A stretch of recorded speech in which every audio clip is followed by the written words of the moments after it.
for professionals. We've got an online magazine, weekly newsletter, three conferences that we do. We do Learning Solutions, which is coming up in March, and the eLearnCon, which is the Mobile Learning Conference, coming up in June, and then, of course, DevLearn, which is in November this year. And I've got your blog up right now, which is elearndev.blogspot.com.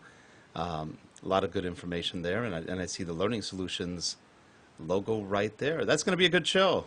It should be a lot of fun. Both Terrence and I are going to be there, so we'll definitely be visiting beautiful Orlando, and hopefully this time we get to meet you in person. I missed you. I missed it's always good to see you guys. I missed you by a day at eLearn last year. Yeah.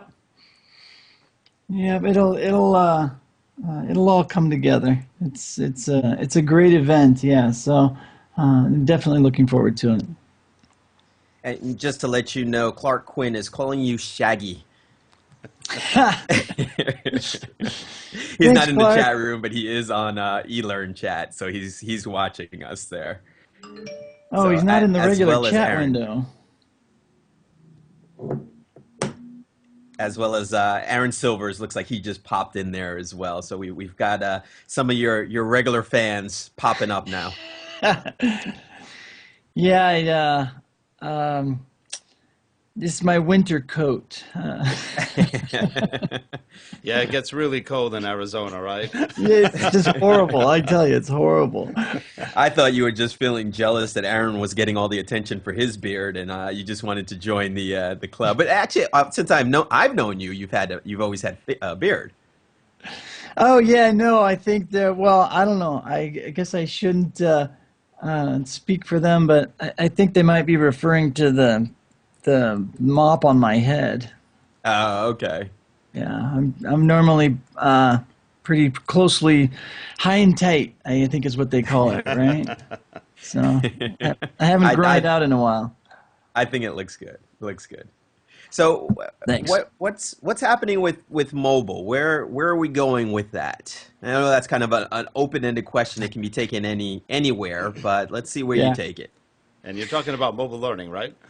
Yes. Not tutus. Yeah. Absolutely. I think in general, there's this big conversation, I guess, that seems to keep popping up regarding, is it learning, is it e-learning, or is it performance support? I think it's just a conversation that we need to continue to have. I guess, those of us that are knee deep in the e-learning world have probably been having the conversation for a long time, and it might be getting a little bit boring. But I don't know. I see it coming up a lot. So these days, I wouldn't necessarily call it a struggle, but in trying to come up with solutions and reasons to sell a mobile solution to upper management or to clients, or even just within our industry to designers to say, hey, start designing for mobile learning. There's always the idea of, well, how can it best be used? And is it really performance support? Is it really learning? Is it e-learning? Is it a little bit of both? And so, I see a lot of those conversations, and quite honestly, I have a hard time leaning more one way or the other, just because, like everything else that we do, it always seems to depend really on what business problem you're trying to solve within your organization, and and then you take it from there. Go ahead, Terrence. Go ahead, I was just going to chime in on that too, saying that does it really need to be either or? Can it be more? Whatever you need at the time. Does the label really matter? Yeah, I don't. That I subscribe to the same theory, I guess, but it always seems like, for the sake of conversation and level setting with people that are just learning about it or just figuring it out for the first time, there always seems to be this need to put a tag or a label on all of the different things that we do. But I'm with you. I think it's, it's a it's another tool in the toolbox of designing effective learning solutions in general and learning strategies. And if it's got a classroom component and an e-learning component and a mobile component, to me that makes a heck of a lot more sense. To integrate it. But of course, it depends on your audience, right? If your audience, if they aren't savvy mobile phone users, then maybe it's not such a good choice, at least not for now. And maybe you integrate it later. And again, maybe it's not just the phones, but I think what's really going to make a difference are the tablets. Right. Whether they're 7-inch or 10-inch or even full page size. I think that's where we're going to see the big increase in mobile learning for like you said, the companies that could really use it, the mobile workforces, salespeople. They're probably the biggest ones who are in the field. Flight attendants. What else? Utilities personnel. Anybody, postmen. And imagine you had an application which would tell you you're about to go postal, and the postman goes back and relaxes rather than whatever. I mean, it would be interesting use of technology. Yeah, yeah. I'm with you there. I think the devices matter from a design perspective, right? When you're talking about content and when you're delivering that content, but in general, I think when you're talking about those folks using those mobile devices, I think you'd probably, in those situations, I'd lean more towards definitely calling it performance support. Being able to take all of the information and content sort of with you in whatever form factor you have on the job, and either have immediate access to information or very quick, immediate access to communicate with the people that do have the right information and the answer that you need. To me, that's the critical piece of where mobile learning comes in handy. Now, if, for example, those same workers that we referenced, have some downtime and they can actually go through a short learning module of some sort and actually focus on one particular area and study or learn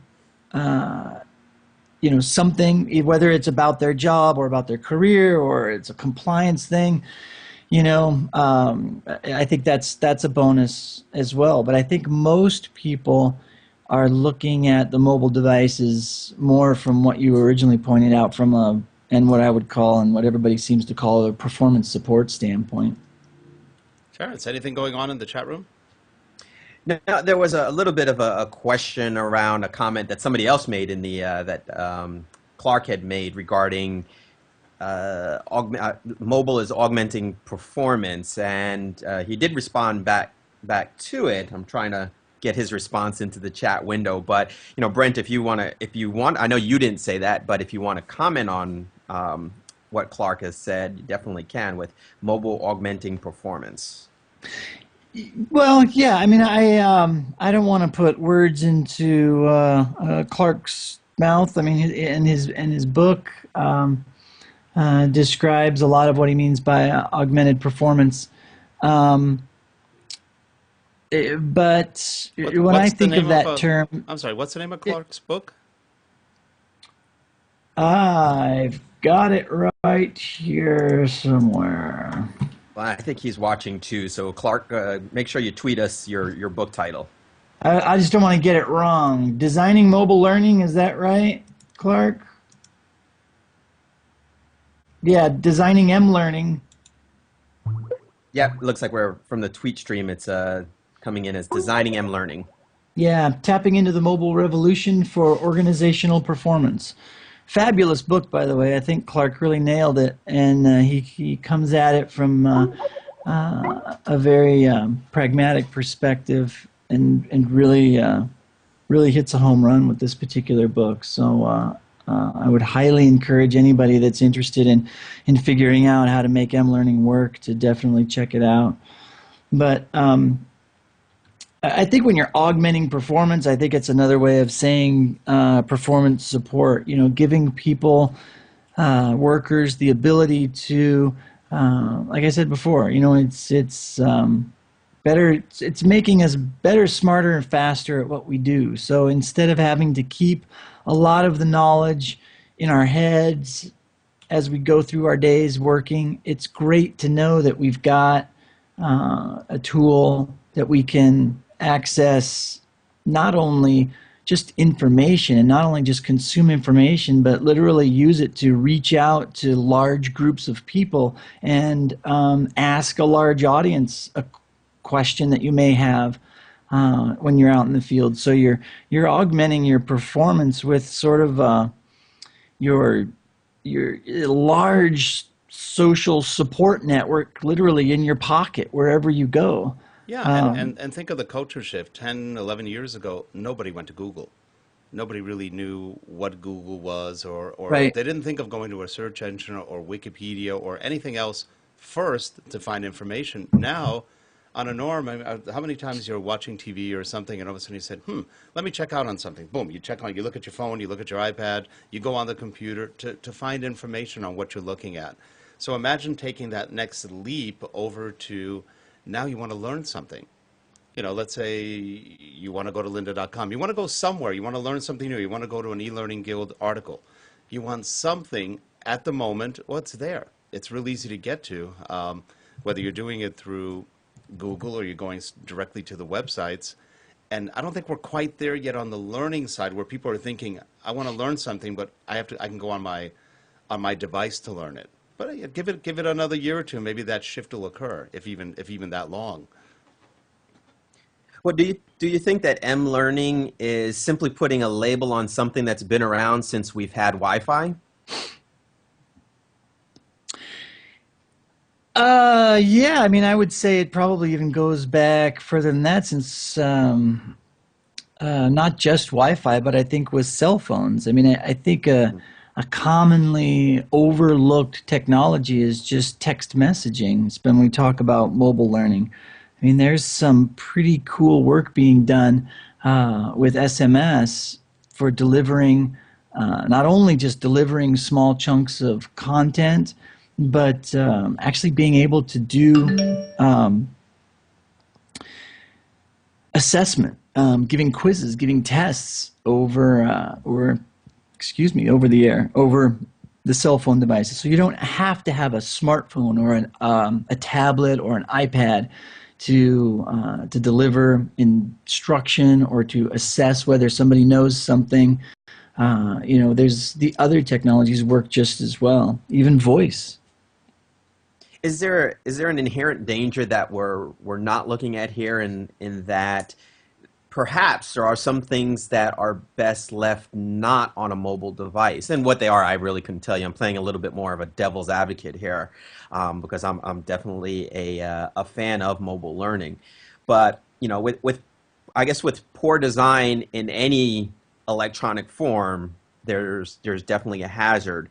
So, what are some of the dangers that we're creeping into when we start looking at delivering training content or performance support over a 3-inch screen? Well, I think the main one that pops into mind is just security that everybody gets concerned about. Whether you've got corporate secrets, if you're training your audience on, I don't know, maybe it's a strategy, maybe it's the corporate strategy. You're trying to roll out some training. You don't want competitors getting a hold of that information, or maybe you're rolling out some data to educate some folks on some of the latest stats and numbers on the business. You don't want that getting out into the wild. So, there is a valid concern, I think, from a security standpoint, but Yeah, for example, banks are not going to be anytime soon probably embracing mobile learning. Very doubtful, unless maybe they have a mobile learning or mobile loan officer who happens to go place to place. That's about probably the only case you'd see it in a financial institution. All the data is protected. Even, we have a lot of financial clients, nothing is shown. And we can show samples of what we've done because it's all proprietary and it's all secure, private. So accounts have to be cleared out. I mean, even in the old days, we used to be able to do training in banking institutions showing account numbers, even if they were fake account numbers. Not anymore. You've got to clean them